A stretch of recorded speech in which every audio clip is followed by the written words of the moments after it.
6 নং পূর্ব ষোলশহর ওয়ার্ডের সাবেক কাউন্সিলর ও ওয়ার্ড বিএনপির আহ্বায়ক মোহাম্মদ হাসান লিটনের বড় ভাই আব্দুল করিম শুক্রবার রাতে নিজ বাড়িতে ইন্তেকাল করেন। ইন্না লিল্লাহি ওয়া ইন্না ইলাইহি রাজিউন।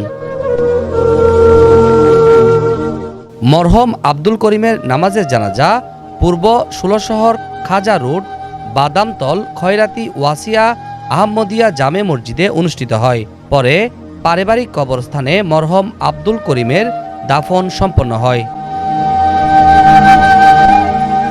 সাবেক কাউন্সিলর হাসান লিটনের বড় ভাই আব্দুল করিমের মৃত্যুতে গভীর শোক ও দুঃখ প্রকাশ করেন চট্টগ্রাম সিটি কর্পোরেশনের মেয়র ডাক্তার শাহাদাত হোসেন, চট্টগ্রাম ৮ আসনের বিএনপির মনোনীত প্রার্থী এরশাদুল্লাহ, চট্টগ্রাম ৯ আসনের বিএনপির মনোনীত প্রার্থী আবু সুফিয়ান, মহানগর বিএনপির সাবেক মৎস্য বিষয়ক সম্পাদক মোহাম্মদ বখতিয়ার, চট্টগ্রাম মহানগর বিএনপির সহ আপ্যায়ন বিষয়ক সম্পাদক আব্দুল আজিজ, মহানগর বিএনপির সদস্য আনোয়ার হোসেন লিপু, মহানগর বিএনপির সদস্য মোহাম্মদ জাফর আহমদ, 6 নং পূর্ব ষোলশহর ওয়ার্ড বিএনপির ভারপ্রাপ্ত সভাপতি হাজী ইলিয়াস শেখু, বৃহত্তর রাহাত্তারপুল মহল্লা কমিটির আহ্বায়ক ও বিএনপি নেতা আলহাজ হারুন,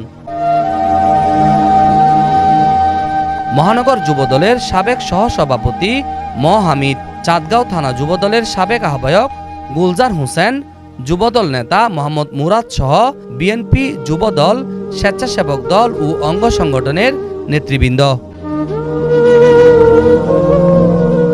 মরহুম আব্দুল করিমের পিতা মরহুম আব্দুল সাত্তার কন্ডাক্টর ছিলেন 6 নং পূর্ব ষোলশহর ওয়ার্ড বিএনপির প্রতিষ্ঠাতা সভাপতি। মোহাম্মদ রবিল হোসেন, 24 টিভি, চট্টগ্রাম।